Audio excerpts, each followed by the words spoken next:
Justice, President Eisenhower, Vice President Nixon, President Truman, Reverend clergy, fellow citizens.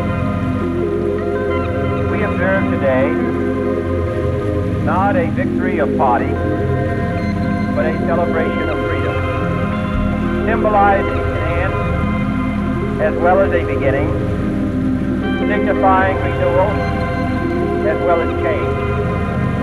For I have sworn before you and Almighty God the same solemn oath our forebears prescribed nearly a century and 3/4 ago. The world is very different now. A man holds in his mortal hand the power to abolish all forms of human poverty and all forms of human life. And yet the same revolutionary beliefs for which our forebears fought are still an issue around the globe. The belief that the rights of man come not from the generosity of the state, but from the hand of God. We dare not forget today that we are the heirs of that first revolution. Let the word go forth from this time and place to friend and foe alike that the torch has been passed to a new generation of Americans born in this century, tempered by war, disciplined by a hard and bitter peace, proud of our ancient heritage, and unwilling to witness or permit the slow undoing of those human rights to which this nation has always been committed and to which we are committed today at home and around the world.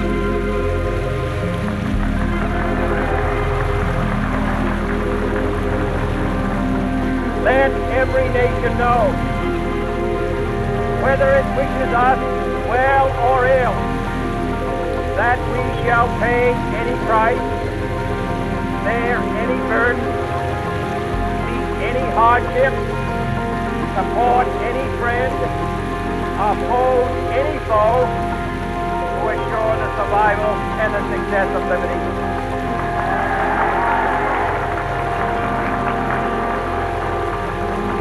This much we pledge and more. To those old allies whose cultural and spiritual origins we share, we pledge the loyalty of faithful friends.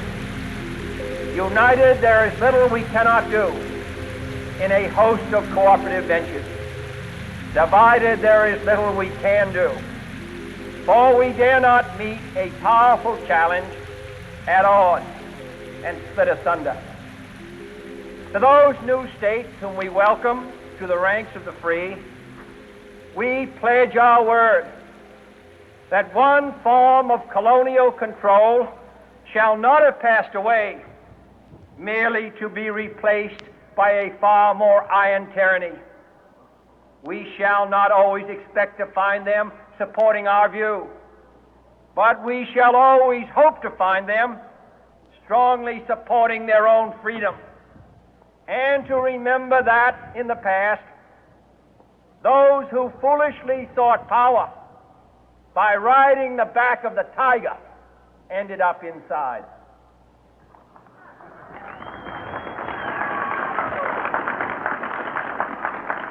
To those people in the huts and villages of half the globe struggling to break the bonds of mass misery, we pledge our best efforts to help them help themselves for whatever period is required, not because the communists may be doing it, not because we seek their votes, but because it is right. If a free society cannot help the many who are poor, it cannot save the few who are rich.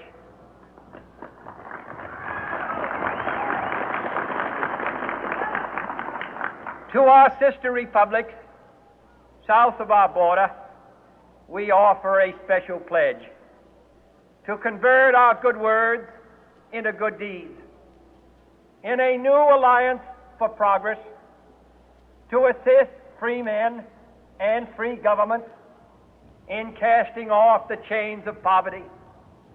But this peaceful revolution of hope cannot become the prey of hostile powers. Let all our neighbors know that we shall join with them to oppose aggression or subversion anywhere in the Americas. And let every other power know that this hemisphere intends to remain the master of its own house.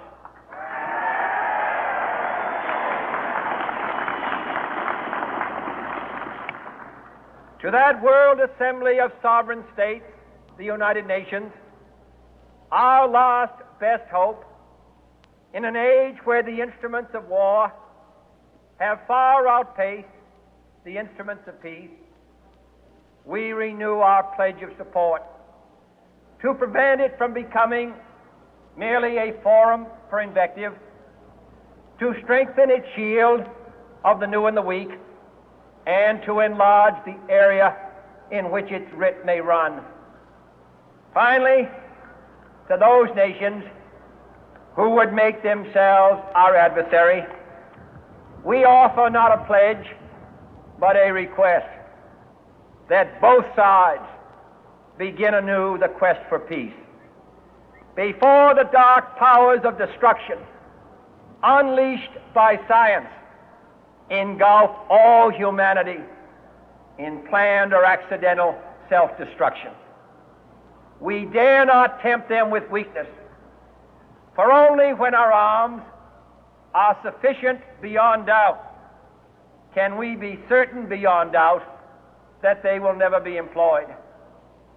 But neither can two great and powerful groups of nations take comfort from our present course, both sides overburdened by the cost of modern weapons, both rightly alarmed by the steady spread of the deadly atom, yet both racing to alter that uncertain balance of terror that stays the hand of mankind's final war.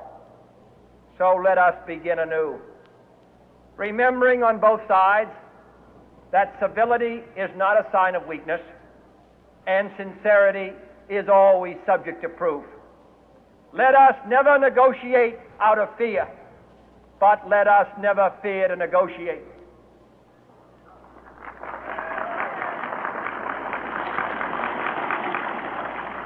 Let both sides explore what problems unite us, instead of belaboring those problems which divide us.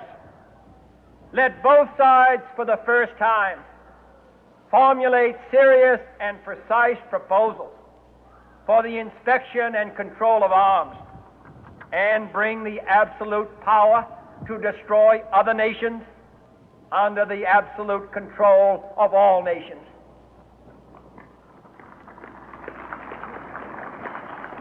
Let both sides seek to invoke the wonders of science instead of its terrors.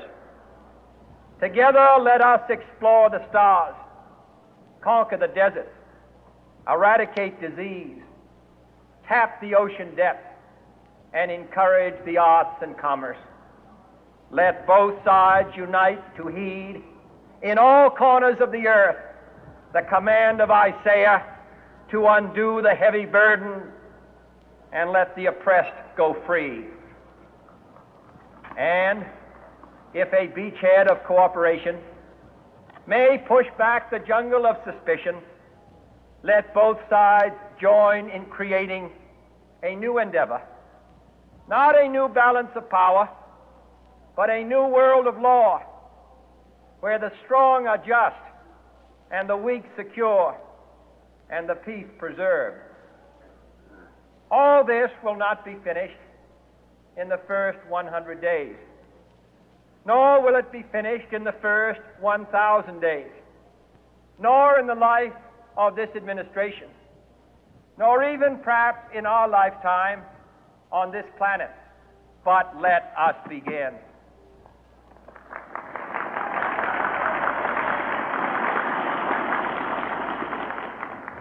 In your hands, my fellow citizens, more than mine, will rest the final success or failure of our course. Since this country was founded, each generation of Americans has been summoned to give testimony to its national loyalty. The graves of young Americans who answered the call to service surround the globe. Now the trumpet summons us again, not as a call to bear arms, though arms we need, not as a call to battle, though in battle we are, but a call to bear the burden of a long twilight struggle, year in and year out, rejoicing in hope, patient in tribulation, a struggle against the common enemies of man, tyranny, poverty, disease, and war itself. Can we forge against these enemies a grand and global alliance, north and south, east and west, that can assure a more fruitful life for all mankind? Will you join in that historic effort?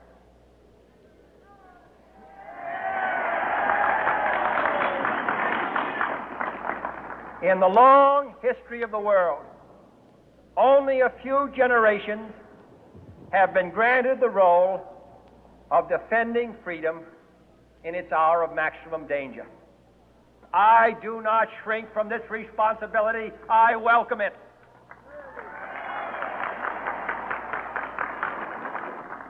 I do not believe that any of us would exchange places with any other people or any other generation.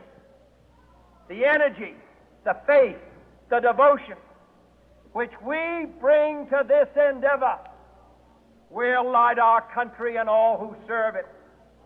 And the glow from that fire can truly light the world. And so, my fellow Americans, ask not what your country can do for you. Ask what you can do for your country.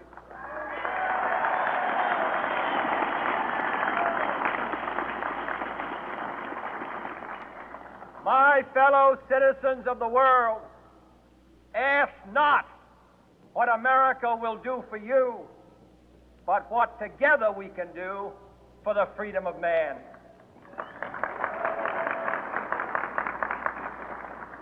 Finally, whether you are citizens of America or citizens of the world, ask of us here the same high standards of strength and sacrifice which we ask of you.